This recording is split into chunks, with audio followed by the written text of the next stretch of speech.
I think that may be one of the main questions we've got to get a feel for in 2025. From the conversations at the coffee shop to the Sale Barn Cafe, or maybe it's just at a local basketball game talking to your neighbor, there's 4 questions just kind of hanging out there in the air when it comes to our beef cattle markets.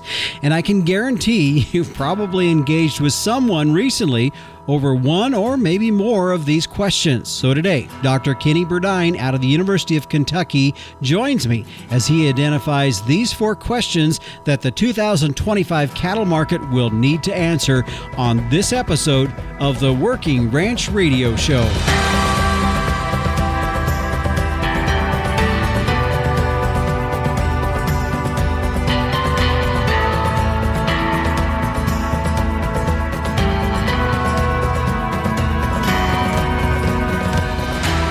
Hi, everyone. Justin Mills here, host of the Working Ranch Radio Show, and we welcome you to episode 200 of the Working Ranch Radio Show. For all of you that have been loyal listeners over the many years, we appreciate that. And for those of you that are just finding us, well, thank you for tuning in. We hope you enjoy today's program. As you heard there in the opening, Dr. Kenny Burdine out of the University of Kentucky will be our guest as we talk about 4 questions or answers, I should say, to these questions we hope to see answered in 2025 regarding the cattle market. So be sure to tune in. We'll be getting to Dr. Burdine here in just a few moments. But first of all, I did want to mention, tune in next week. Alan Savory will be our guest next week. Now, we're doing that interview with him, but he will also be one of the speakers at the upcoming 2025 Producers Forum that is part of the Society for Range Management's annual meeting. Now, that's going to be in Spokane, Washington this year, the 9th through the 13th, but that Producers Forum will be on February 10th. Now, Alan Savory, one of the speakers of that Producers Forum, in addition to Alejandro Carrillo and John Lundgren. So not only will the Producers Forum be a great session there, but also many other things in conjunction with that. Go to rangelands.org to see everything that's going on this year during the 78th annual meeting of the Society for Range Management this year in Spokane, Washington, February 9th through the 13th. Now, we do have a very full show here for you today. Later on in the program, Jeremy Martin, Travis Chrisman with Stockman Source Beef Bull Sale will be joining us. And, of course, the Captain Tim O'Byrne will be in for this week's edition of Tim's 2 Cents. And we'll hear from meteorologist Don Day with a look at our long-term weather. Well, as we turn towards our featured guest here today, joining us is Dr. Kenny Burdine. He is an extension professor of livestock economics out of the University of Kentucky. And Dr. Burdine, thanks for joining us here on the Working Ranch Radio Show. Thanks for having me. Looking forward to talking with you. Well, as I had said before we went on air, this time of the year, I do like to do shows that do talk about trends or what other folks are just kind of going through in their heads on the industry. And I come across your article about the 4 questions in 2025 cattle market will need to answer. And it did identify a couple things that I myself was just wondering about as well. But generally, as you look at this from the outside as a professor in livestock economics, just generally, as before we get into the 4 specific things, what are you seeing? I mean, what are some of the aspects that you're looking at as we look ahead that need to be unfolded as we move through this year? So, I guess the place to start, obviously, is we've got tight cattle supplies. There's no other way to spin that. We don't have January 1, 2025 inventory numbers from USDA yet, mm-hmm. but we know that in 2024 we had the cow herd at roughly a 63-year low. I would have had to gone back to 1961 to have found a smaller cow herd in terms of cow numbers than we had coming into 2024. And I think most everybody thinks that that's going to be even smaller when the number does come out for January 1 of mm-hmm. this year. So you've got the tight supplies out there. We've had, I think, pretty strong demand. If you look at retail prices, they've been really strong across the board for all meats, but certainly beef in particular. And I guess another point that I kind of like to make, surprisingly, beef production is actually going to be a little bit higher, I think, when we have the final estimates for 2024. Mm-hmm. And we did that mostly through weights, of course, higher weights. But when you think about that and combine that with the fact that exports have been off a little bit and the imports have actually been up, I mean, the truth is beef availability, if I could just think about it that way, has been high, higher than 2023. And the fact that retail prices have been as strong as they've been, to me, is pretty telling. And I think it speaks to strong demand. So I think those are kind of the fundamentals. I mean, there's always wild cards out there, and you'll talk about some questions, but certainly I think fundamentally the supply picture looks really good. Yeah. Yeah. Well, let's jump directly into some of those, because I think that's going to lead us into some other side questions that I have. As you talked about, there's some wild cards out there. I want to talk about what some of those things that you see out there. We'll get to that. But first of all, let's look at these 4 questions that you identified that the cattle market will need to answer as we look ahead into this year. And you talked about it. Of course, you made the comment there that we still quite don't have yet the 2024 numbers, but boy, heifer retention, we did not really see that if we look back to the last quarterly report of 2024 in October. Really didn't see much heifer retention in there. Of course, a lot of things unfold in these. This is the time of the year where we really will start to see those numbers, but that's got to be something that is going to have to show something that tells us where this is going to go down the road. No question about it. And, this past year was also an anomaly because we did not get a July cattle inventory report from USDA. So ordinarily we'd get kind of a mid-year gauge of heifer retention. We didn't get that this year. So we've been looking at mostly cattle on feed numbers. And, you alluded to that a second ago. For example, we've kind of been watching, what percent of total on feed inventory is heifers. And that's been close to 40% for a while. I think for that October 1 number, it came in at 39.6, if my memory serves me correct. I think that's right, Justin. Mm-hmm. So, we'll get another estimate of that with this January cattle on feed report, but that's kind of all we've got to look at. And, again, thus far, we just haven't seen that. Mm-hmm. And I think there's a couple reasons probably why. I mean, I think the first thing, although prices have been high, we can think about, costs have been higher too. And, it's kind of hard to compare nominal prices in 2024 and 2025 to 2014 and 15. It's been a long time, right? That's, there's been a lot changed since then in terms of cost, and certainly just inflation in general. So that's a piece of it. I think the other thing, or one of the other things, is that, interest rates are higher now, right? Yeah. So thinking about heifer retention in this interest rate environment is very different than heifer retention in the interest rate environment of 2014 and 15. And then finally, we've not had really good weather for a good chunk of the last several years. I mean, hay supply's improved, right? Yeah. But, up until really, I think it's until the end of October of 2024, it was pretty dry, especially in the Southern Plains, parts of the Southeast. So I think all those things have kind of, I don't know if the word delay is the right, word to use, but I think they've limited, interest in heifer retention thus far. Mm-hmm. Well, we haven't yet seen the final numbers for 2024. As you look ahead in economics and you start to determine whether or not we are seeing that heifer retention, what quarterly report are you going to really hinge off of? Is it really going to be this next one coming up, or is it going to be more that first quarter, second quarter into this coming year? What are you looking at that's going to tell us really whether or not we're seeing that? I'm going to watch it on an ongoing basis. So, the October 1 was the last quarterly cattle on feed we had, and that should have captured some of those spring-born calves. But now, one nice thing about it is this January 1 report will capture more of those spring-born calves that would have moved through markets in the fall. Again, there'll be a heifer retention number, or specifically it'll be heifers held for beef cow replacements. There'll be that measure in that January 31 cattle inventory report that'll come out. That'll be the other thing. But the truth is, we're going to have to watch it on an ongoing basis, right? Yeah. We're going to be watching heifers on feed. We're going to be watching heifer slaughter.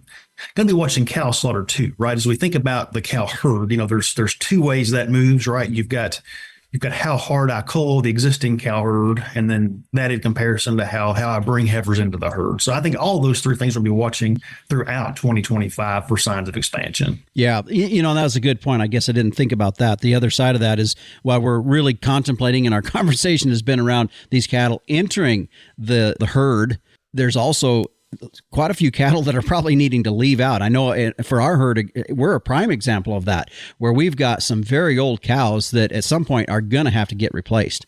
Absolutely. And, we had some really high cow slaughter years, namely 2021, 2022. Some of that was drought driven.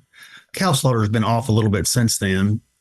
But, honestly, up until, I don't know, maybe early fall, I would have told you that although cow slaughter was down quite a bit from 2023, it still wasn't really pointing towards expansion. But I will say this, Justin, the cow slaughter pulled back even more the last few months of 2024. So I'm not saying that's a sign that the cow is going to be bigger. I don't think it is going to be.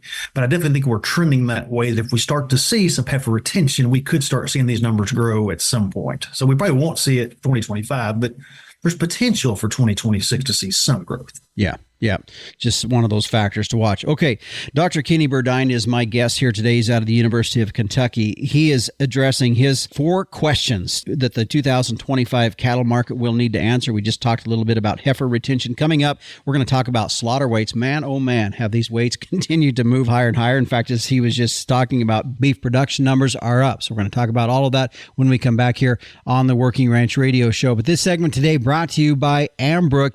You know, several weeks ago, Jordan Steele joined me on a program. We were talking about just year-end planning and just tax accounting type things, some questions I had about that.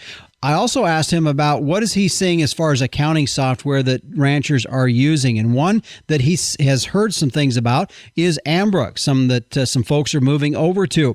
Well, as we find ourselves well into the month of January, knocking on the door of February, it is time to figure out how you plan to keep your books together for 2025. And if you're tired of at the end of every year trying to rummage through or find all your receipts or using very complex spreadsheets or even trying to figure out how to manipulate QuickBooks to do what you want, it may be time to join American ranchers in using Ambrook. In fact, a few weeks ago, I was able to meet with the team at Ambrook, and we went through several different things and they gave me a tour of what the product can do. It can work with Schedule F and C, which are your tax stuff for agriculture right out of the box, making tax season quite simple. And it also enables you to track where you're making and losing money with profit and loss statements per enterprise, not as the whole business, but per enterprise. Now, it looked really easy to get set up and get your category set up how you want that to do. And one of the things, they are based here in the United States. So when you call and ask for help, you're going to be talking to somebody located right here in the United States that understands agriculture. And if you're ready to take control and check it out for yourself, go to their website at ambrook.com/ranch. And you can do that today and get a 30-day free trial courtesy of all of us here at Working Ranch. So if you want that 30-day free trial, go to their website at ambrook.com/ranch.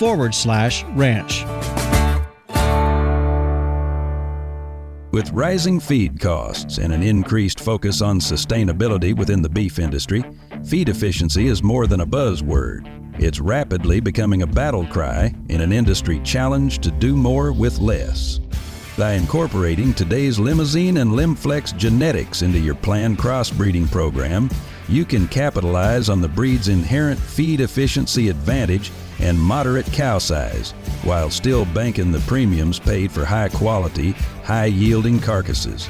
That's 2 ways to profit instead of 1. Let Limousine and Limflex deliver dollars to your bottom line. Limousine today, profit tomorrow.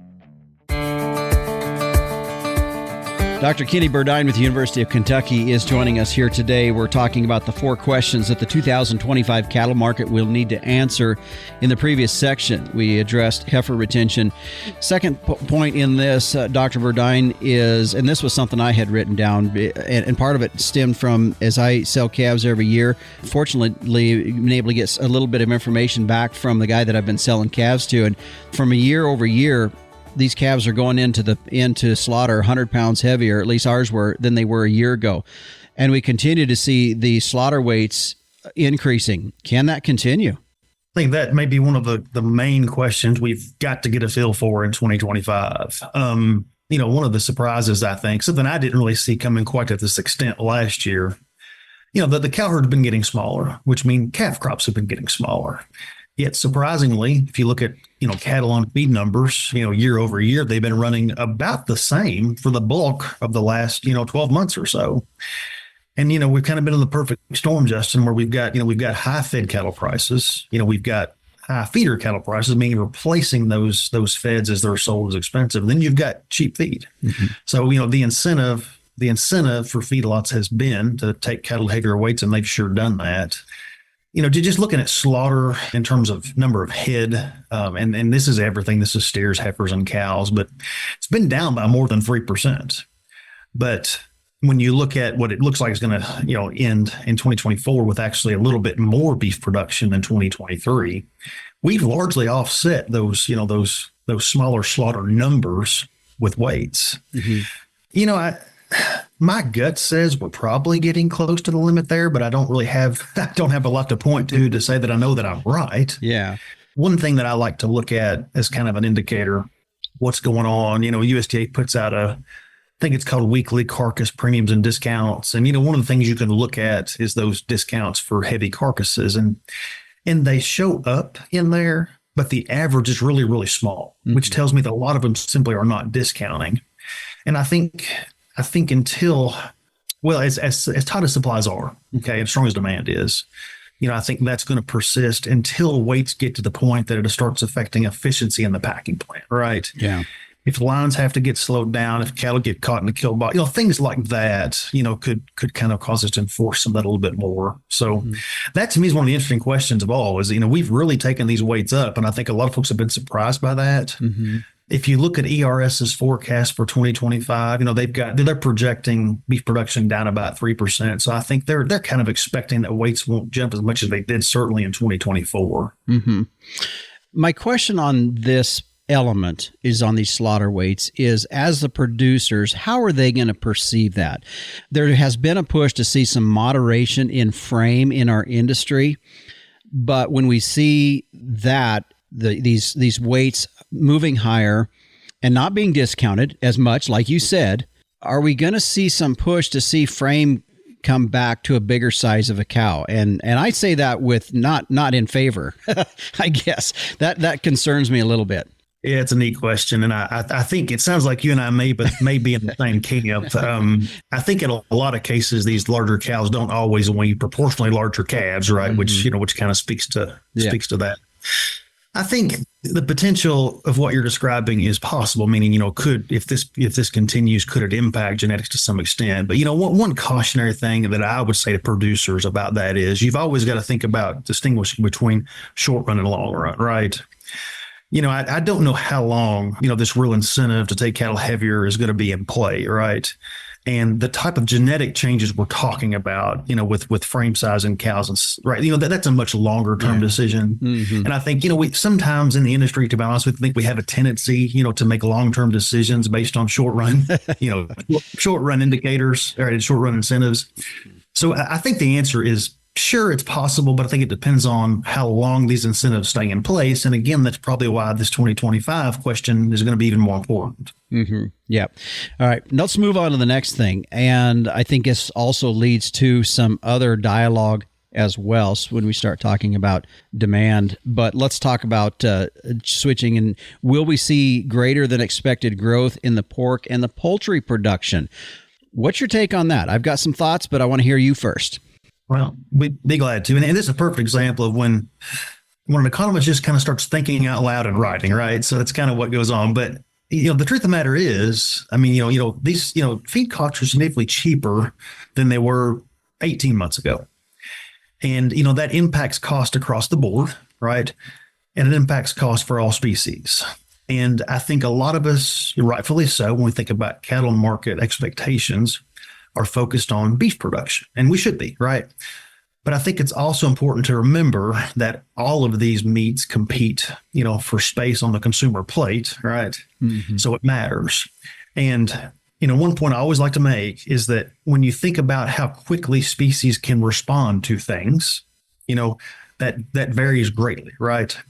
The poultry sector can respond in weeks, the hog sector in months, the beef sector tends to take years.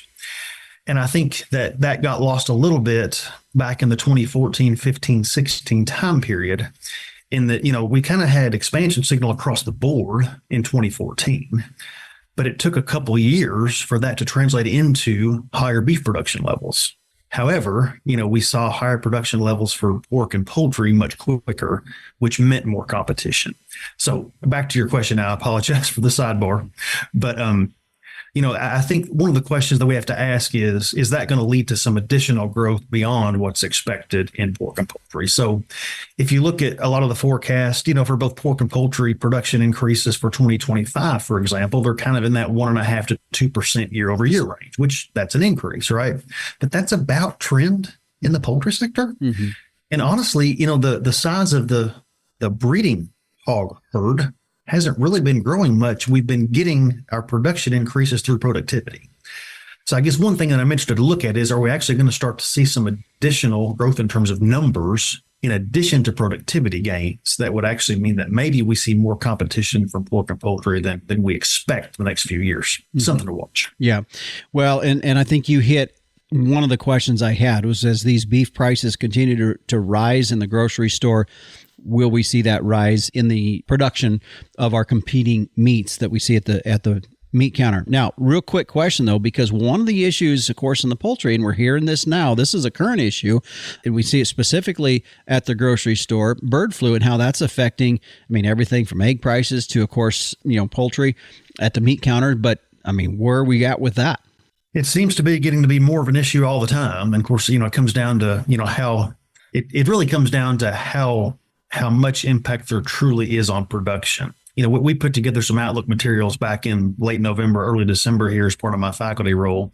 Interestingly enough, when I talked to that group and wrote that up, it really looked like a pretty calm AI year. Yeah. And then I think the week after we sent that thing out, things started to pick up. But, as one extreme, we kind of saw what happened with egg prices, especially, back in the middle part of 2024. AI was a piece of that. And there's no question, the more widespread the AI issue becomes, right, and the more foxes have to be depopulated and things like that, then that certainly takes a bite out of those poultry production levels and probably offsets some of the feed cost impacts that I'm talking about. Yeah. All right, let's take another break here. When we come back, let's talk trade. Trade policies, definitely a new administration now in the White House that's going to bring an impact in that. So we'll talk trade when we come back. This segment today brought to you by Calf Catcher. And now here's the Captain Tim O'Byrne with more. Hey everybody, Tim here. We're fixing to come up on 1 million downloads of our Working Ranch radio show podcast, which is really exciting. And it got me to thinking about another viral moment that we had back in 2017 when we ran a short Facebook video of the Safety Zone calf catchers. And it was so popular, it got 6.8 million views in the first 5 days. I want you folks to check it out, Safety Zone calf catchers. It's a great product for all producers. Keep you safe when you're working with baby calves, especially for old timers like me who maybe can't outrun those cows anymore. Check them out, Safety Zone calf catchers. Calving season is a favorite time of year, but along with that special time are dangers, extra stress, and increased labor. Safety Zone calf catchers are all about safety and making processing new calves easier. Designed for ATVs or UTVs, one person can do the job and never be threatened by the protective mother cow. Make this and every calving season safer and easier with a Safety Zone calf catcher. Watch videos and customer testimonials or order yours today at safetyzonecalfcatchers.com or call 877-505-0914. Affordable and made in the USA. Make your upcoming and all future calving seasons safer, easier, and stress-free. Durable and designed to work anywhere you can drive your ATV or UTV. Order online at safetyzonecalfcatchers.com or call 877-505-0914 today. Support your cattle's health and productivity with Vigortone minerals. Since 1912, Vigortone has been a trusted name in animal nutrition. Our revitalized product line offers targeted nutrition for every stage of production and every region. Vigortone delivers consistent performance and simplifies your mineral decisions. Wherever you are, Vigortone works. Visit Vigortone.com to learn more.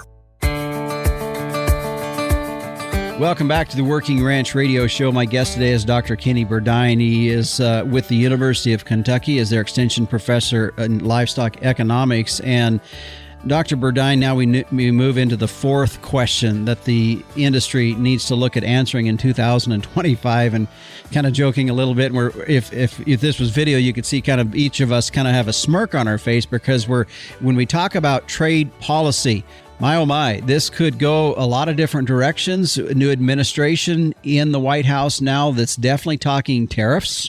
something that hasn't been on the table for several years. In addition to, some of the screwworm deal down in Mexico, all playing into this. A lot of factors now into this whole thing with trade. Your thoughts initially? Yeah.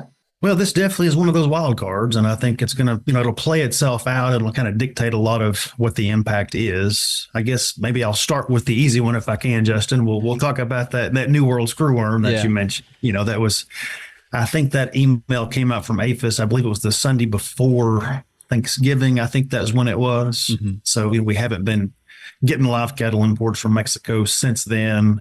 I think there's definitely talk about that happening sometime soon, but as we're talking, I don't believe we're doing it yet. Mm-hmm. So, in 2024, imports from Mexico were about 5.5% of our feedlot placements, if I'm just kind of comparing that way. So, that was a significant change. So that mattered. I think the bigger question you're asking goes back to this, this issue about trade in general. And, it was an issue during the election. It got talked about a lot. And, it's already been brought up, early in the days of the current administration. The truth is, when we had these issues in 2018, the initial focus wasn't agriculture, right? It was retaliatory tariffs imposed to impact U.S. agriculture that became the issue.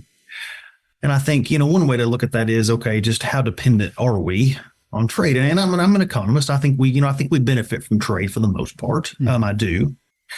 A couple of things I'll say. We are less export dependent today than we were a few years ago. Now, some of that's because supplies are tight, right? So like for some perspective, Justin, and this is a little bit of extrapolation, because I don't have the December trade numbers yet, but as a percent of U.S. beef production, imports for 2024 are going to be something like 17%.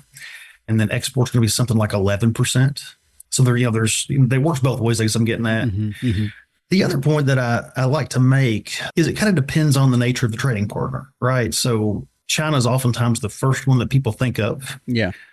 Significant market, growing market. And I think the potential for additional exports into China are great.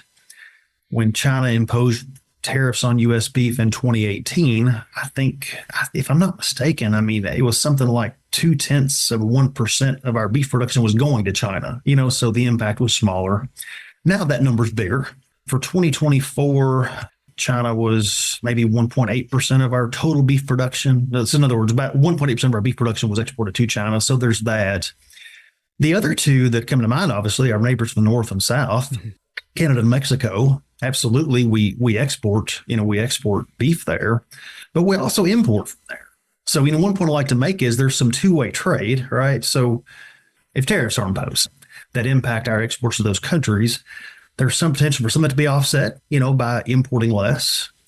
And in both cases, especially Mexico, they do tend to send a lot of live cattle, ordinarily anyway, into the U.S. So I think they're all in the same way we are dependent on them to some extent as an export market.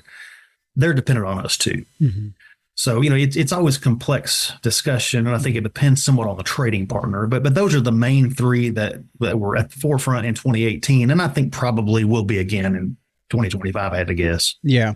I think when we get into the discussion about trade, we're in the business of ranching, of the cattle business. So we have a tendency to look specifically at those numbers.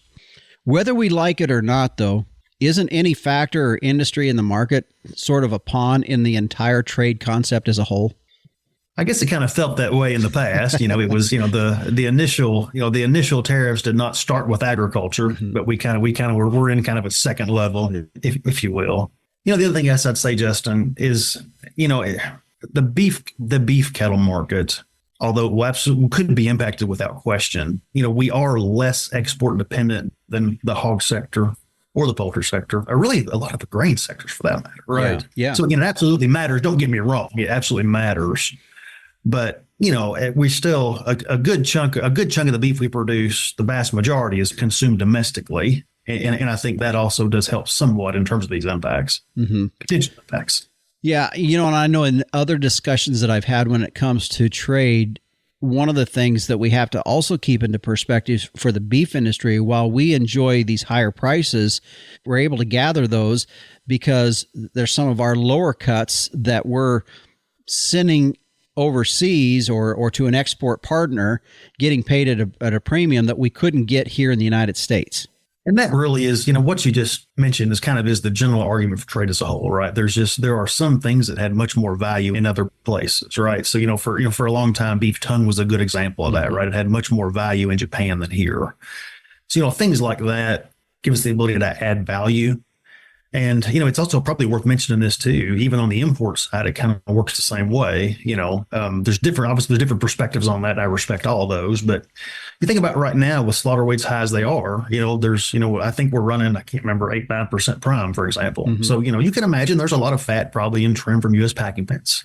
And a lot of the imports that we're bringing in is lean trim that gets blended, with some of that fattier trim. So, there's different ways value gets added, and I do think trade is one way value gets added. So yeah, well, that's a good discussion on that. All right, so as we've talked about these four things, just as we kind of tail out of our conversation here today, just from your perspective, the takeaway for producers as a whole, as we look into 2025, and I know it's a very broad general question. I realize that I'm asking you here, but if you could just maybe a couple takeaways that. If you're sitting at the table with a producer like me and say, okay, here's just some things to think about as you look ahead into 2025, what would that be? That's a really good question. So I guess the first thing I would say is, the supply fundamentals look good. I don't think, especially on the cow-calf side, you think about it, I think we're looking at a very good year in 2025. It's a question of how good, right? Mm-hmm. Yeah. But I think, one healthy thing about walking through some of these questions is what they really speak to is uncertainty and potential to impact markets, right? So I think, any year I think this is true, but probably especially true in a year like 2025, thinking about risk management tools like that to kind of manage some of this potential volatility is usually a good strategy. And I always say that, whether you use risk management tools or not is your business, but you should at least think through the impact of price swings, right? Cattle prices are crazy high right now, which means that, we've got a lot of investment out there, mm-hmm. and we've got a lot of potential for the market to move. So I think thinking about protecting some of that to me is probably time well spent. Yeah. And that as you talk about that, in my mind, I'm thinking in the last couple of years, I know LRPs have been in the industry for many, many years, and they've definitely become more and more popular, definitely, or people are finding those more useful.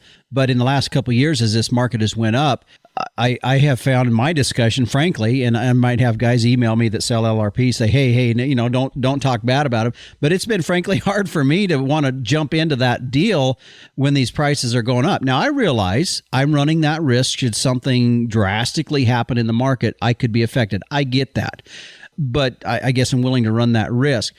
As we see this market kind of hitting the highs and maybe plateauing a little bit, as you talked about, I think risk protection is going to be a really big topic that people need to get figured out. And now would be a good time to do it rather than later. I agree. It's funny. Working in extension, I get to do a lot of educational programs with farmers, and I get the most questions, the most requests for risk management programming after a year when the market has taken a big hit, right? And that's human nature. It's human nature. But the truth of the matter is, I always say every year is a good year to manage risk, right? I don't buy homeowners insurance and hope for a fire. Yeah. And it's similar on the risk side. But, we've got some tools out there. LRP, by the way, has actually been made more attractive in the last few years with some higher subsidy levels and the fact that you can, pay the premium after the fact now. So the number of folks using LRP is increasing. And I think, that's probably will continue. But no, you're spot on. All of these futures-based risk management tools, right? Whether they be futures, options, LRP, whatever it is, they don't allow you to resurrect good prices, right? They really allow you to capitalize on the expectation of prices. And you have to do that looking forward, not backwards. Yep, for sure. It's a good point on that. All right, Dr. Burdine, thank you for joining us. I sure appreciate it. Some very good conversation here today. Any final comments from you before we head out?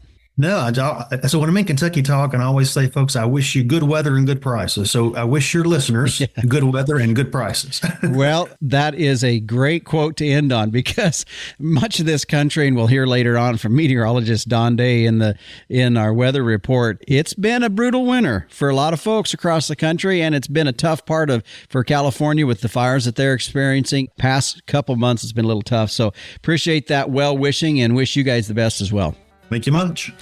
Dr. Kenny Burdine out of the University of Kentucky joining us here today, again talking about these 4 questions that we hope to be revealed, or answers to those questions, as 2025 unfolds, that do reflect or will affect our cattle market. And just right off the bat, and it was the first subject we talked about today, we're going to start to get some numbers on inventory numbers as this year unfolds. That will truly give us some indication of what's going to be playing out in terms of heifer retention and how quick we see this herd rebuilding phase take place. And of course, the long-term impacts is how long this market will stay where it's at. We'll stay with us after the break. Jeremy Martin, Travis Chrisman with Stockman Source Beef Bull Sale will be joining us. They're so coming up on the 1st of February. We'll talk with them about it after this. Capitalize on crossbreeding with Geld-V and Balancer bulls. Raise replacement females with added fertility, increased longevity, and greater productivity. Geld-V and Balancer influenced females wean more pounds of calf per cow exposed. In the feed yard, Balancer influenced cattle offer increased performance, improved feed efficiency, and have excellent carcass merit. Balancers add the pounds, make the grade, and deliver the value. Make your crossbreeding count with Geld-V and Balancer genetics. And welcome back to the Working Ranch Radio Show. I'm joined now by Travis Chrisman and Jeremy Martin. They're the collaborators on the Stockman Source Beef Bulls. Guys, good to have you back here on the Working Ranch Radio Show. Thank you, Justin. Good to be here. Well, guys, as a commercial operation myself, I know I'm not any different than anybody else in the cow business, where each and every year you evaluate your bull battery. Look at that in terms of what you're going to need for this coming year. And if you're seeing herd expansion, maybe you need to add some genetics. Maybe you've got some bulls that you don't want to put back on their daughters or granddaughters, various different things, or bulls that haven't stood up to what they needed to do based upon the environment that they got put into. And so the terminology, of course, longevity, really plays a lot in our industry. We hear that both on the cow side and on the bull side as well. And Travis, I'm going to go to you first, because we really do need to be looking at bulls that have those elements that lead to longevity. Yeah, Justin, that's always been a priority for us. We've decided we're going to develop these bulls slowly. What we're offering is mostly coming 2-year-old bulls that were born in April of the year, and then we've got some fall borns, and they'll spend their first winter grazing corn stalks, either alongside their dam or as a yearling calf, with a little bit of distiller supplement or some alfalfa for protein. And that helps sort the cattle out and get rid of the ones that aren't thrifty and can't take care of themselves out in the elements. Mm-hmm. Jeremy, I want to go to you, because we were talking before we went on air just about the fact of bulls that are dual purpose. And I think the thing that we're starting to see a lot in our industry now, bulls that are more than just a terminal side of things, but also offer some maternal. Is there such thing as a dual purpose bull? Justin, I think there's some that do well at both. I think there's bulls that are probably specialists for either side of the equation.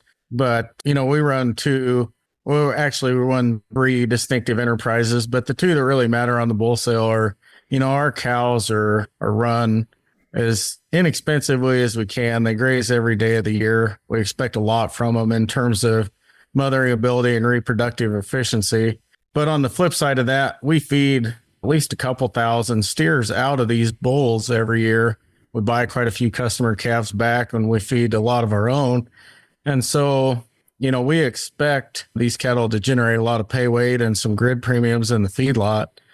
Because of that, we're pretty picky. I think we go the extra mile. I mean, you're not ever going to buy a bull here that's been doctored for respiratory disease, because I don't want to buy a steer back that's out of one that had to be patched up to make it through. And I think that's somewhat unique compared to what you see in the rest of the industry. Mm-hmm. On the maternal side of things, Jeremy, when we talk about these dual purpose type bulls, what are we looking for? On the maternal side of things, I think we try and keep the milk pretty moderate around here, just because we don't have the resources to support a heavy milking cow. These cows don't ever see a feed wagon, and so they need to be able to take care of themselves. So we like a cow that's just built wide. I mean, wide-chested, big-barreled cows that are deep flank, can go out and cover ground and graze a lot of low-quality forage. Mm-hmm.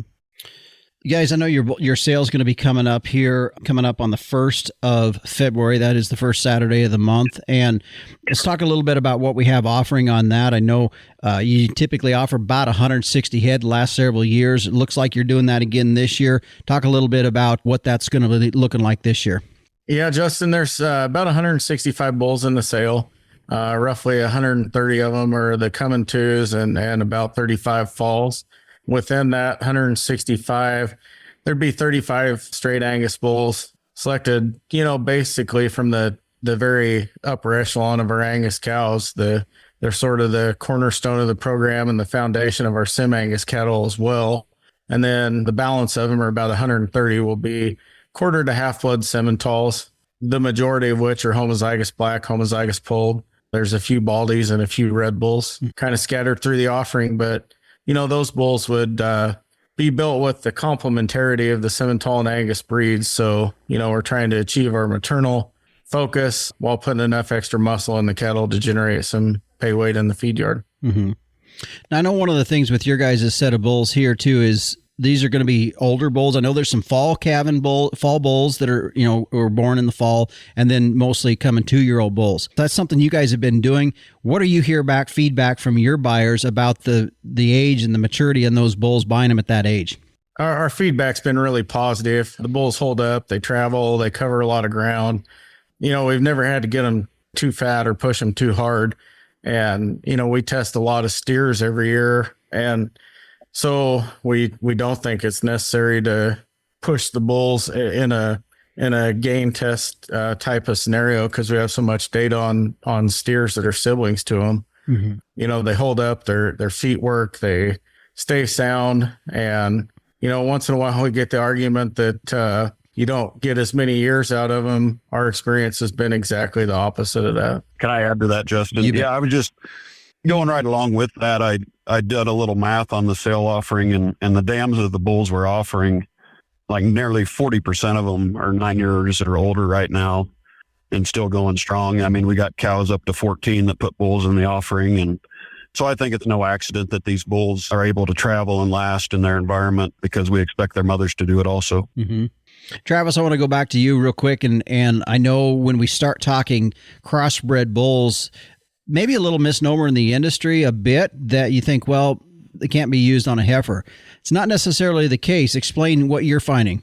Yeah, Justin, for I don't know, 6-7 years now, we've been using mostly Sim Angus cleanup bulls on our own heifers, and we range calve them all, and I get mine checked once a day. So we've come to expect the calving yeast on these Sim Angus bulls with some selection to be super reliable.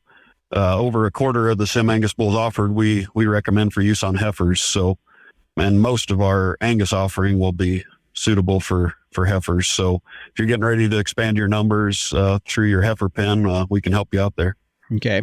All right, guys. So Stockman Source Beef Bulls is the sale coming up here the 1st of February. I know you have a website. SS Beef Bulls is the website. You're also on Facebook.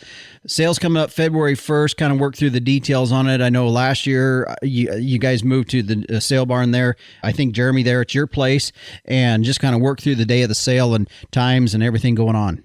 Yeah, Justin, we're blessed to now have a heated sale barn at the ranch and a nice set of pens right there handy. And so we'll have the bulls pinned up and sorted up about noon Central Time, give guys plenty of time to look at them, and we'll start the actual auction at 3. I guess people call these auctions by different names. We have a bid caller, but it's pretty quiet and low key. It's really transparent. There's never any doubt who has the bid or what the number is. We've gotten a lot of really positive feedback from that. We also like starting a little later in the day to give guys time to get chores done. And then, most of them will stick around. We'll have a really good steak supper after that, quite a social hour. And so hopefully if you can make it, plan to stick around for the evening, it'll be a good chance to visit with some top-notch ranchers. We're fortunate to have a clientele that we believe has a really high ranching IQ. Mm-hmm. Go ahead, Travis. I was just going to mention if you can't make it, we are live through DV auction. Okay, that was, I was going to ask that question. Two things I wanted to clarify real quick was where can they catch it online? And that's DV Auction is where they can catch that. And Jeremy, when I asked you there at the ranch, of course, you and I know, and Travis, we all know what we're talking about here. But for folks listening other parts of the country, we're talking just 20 miles from North Platte, Nebraska? Closer to 30. We're mostly south and a little ways west from North Platte. It's a Wellfleet address, but it'll take you about 35 minutes to get here from North Platte. Okay. Yep. All right. 35 miles from North Platte, southwest of North Platte, Nebraska. And it's on DV Auction. Now, again, what about any other type delivery type things offering in the sale? Yeah, we'll sure deliver them. We typically start delivering the bulls kind of mid to late March and try and get them wrapped up by middle of April. You know, quite honestly, we've been blessed thus far. Awful lot of these bulls sell to our neighbors and end up staying really close to home. But we sure deliver the bulls. It gives us a good chance to visit with people and see their ranches and learn more about their operations. You bet. Well, guys, thanks for joining us at Stockman Source Beef Bulls. Their sale coming up on Saturday, February 1st. They're at the sale barn there, 35 miles southwest of North Platte, Nebraska. You can catch that on DV Auction. 12 o'clock is when you can start viewing those, and that 3 o'clock time is when they'll start that sale with a steak dinner to follow. Thanks, guys, for joining us here on the Working Ranch Radio Show. Thank you. Thank you. You bet. Jeremy Martin, Travis Chrisman with Stockman's Source Beef Bulls joining us here today. Again, their website is ssbeefbulls.com, or you can go to their Facebook page at Stockman's Source Beef Bulls. Stay with us. After the break, the Captain Tim O'Byrne, editor of Working Ranch Magazine, will be in for this week's edition of Tim's 2 Cents. Fascinated by our wild weather? Now you can learn, appreciate, and understand the weather in your own backyard with the new Tropo Rain Gauge. Having achieved the highest rating of any product reviewed by the WeatherStationExperts.com, the Tropo boasts rugged durability, impeccable accuracy, and precision to the 100th of an inch. Visit MeasureRain.com to order a Tropo today and use code RAINDAY, that's RAINDAY, for free shipping and 10% off. Go to MeasureRain.com. Hey, Justin. Hey, everybody out there in Working Ranch Radio Land, especially you folks down in the southeast that are happening to put up with a snowstorm, which is pretty crazy. That was, I don't think I've ever heard of snow in Galveston, Texas before, but now the March issue is coming out here. It should be in your mailboxes around February 18th or so. And since Working Ranch has many loyal readers and followers in California, I thought it might be a good idea to touch base with them regarding the fire situation statewide. So I tuned into the California Cattlemen's Association's excellent podcast, The Sorting Pen. This is Season 5, Episode 2, hosted by Katie Roberti. And her guest was California Cattlemen's Association Fire Subcommittee Chair Anthony Stornetta. And just an excellent podcast, folks. Go listen to it. They got some great information on their entire podcast lineup. One of the key elements of the CCA's concerns are the fact that 8 of the 10 most destructive wildfires in California history and 10 of the largest wildfires have occurred in the past 10 years in that state. And Anthony really does bring up a lot of good points that I didn't know about fire suppression and prevention. So check that out. It's going to be in my column, topping out in the March issue coming up here. And folks, we're getting it off to press here in another week. We're excited about it. You're going to love it. And we will see you in San Antonio, Texas at the CattleCon 25, booth 2010 2010. Me and you, Justin, we're going to be there. And can't wait to visit with you folks and find out what the heck's going on in your neck of the woods. Back to you in the studio. All right, thanks, Captain. Appreciate the update there. And yeah, I myself am also looking forward to taking in this year's 2025 Cattle Convention. Like the Captain said, make sure you stop by and say hello. We always enjoy visiting with folks. And for myself, that I enjoy in addition to just walking around on the trade show floor and seeing what's new in the industry. I enjoy doing that as well. So be sure you stop by the booth.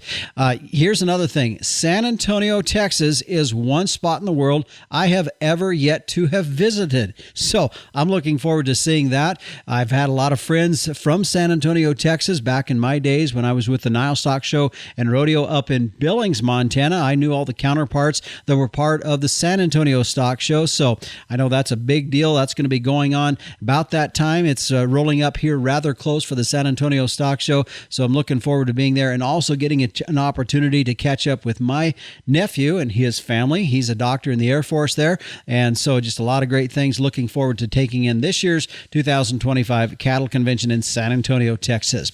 Well, as we turn now and take a look at our long-term weather, joining us as he does each and every week is meteorologist Don Day. Don, I'll tell you what, we are winter, full bore. Everybody across the whole country has get to experience the wonders of winter.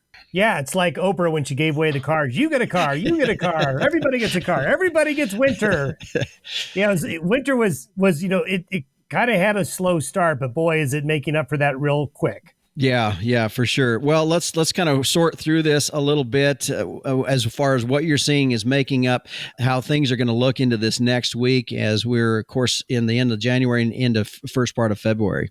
Yeah, so what we're going to see is that at least through probably the next week or so, there's still a lot of winter for the U.S. Will it be as severely cold? No, but we're going to still have some cold and unsettled weather.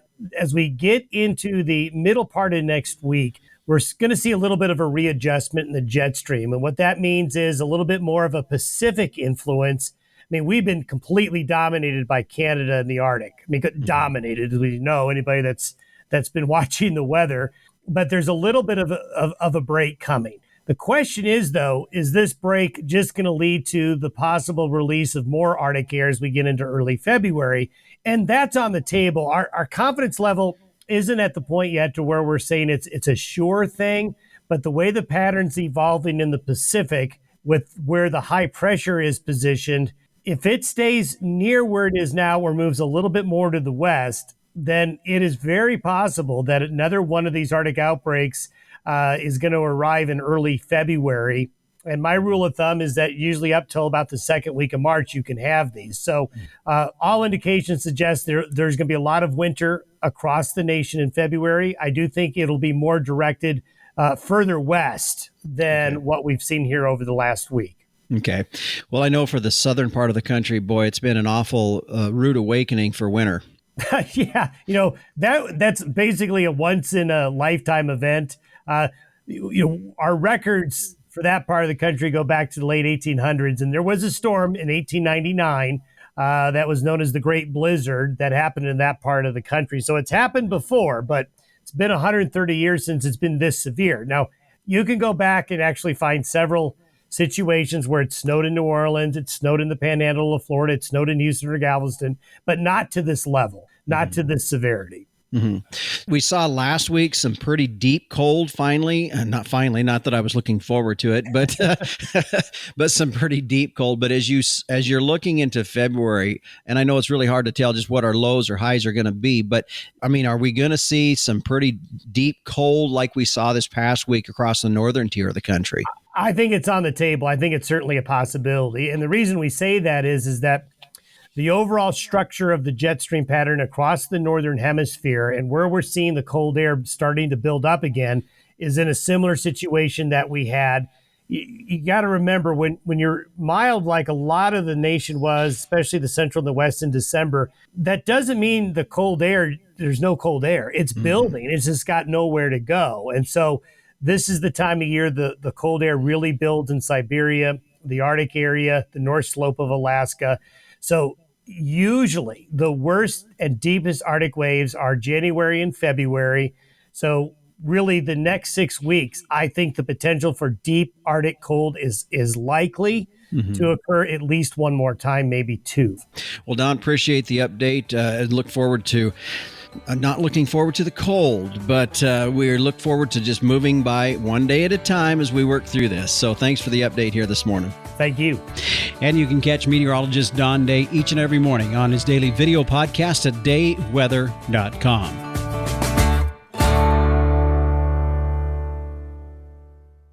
The Working Ranch Radio Show is a production of Working Ranch Magazine, branded #1 by America's Ranchers. I'm Justin Mills, and until next time, keep your chin down and your mind in the middle. So long.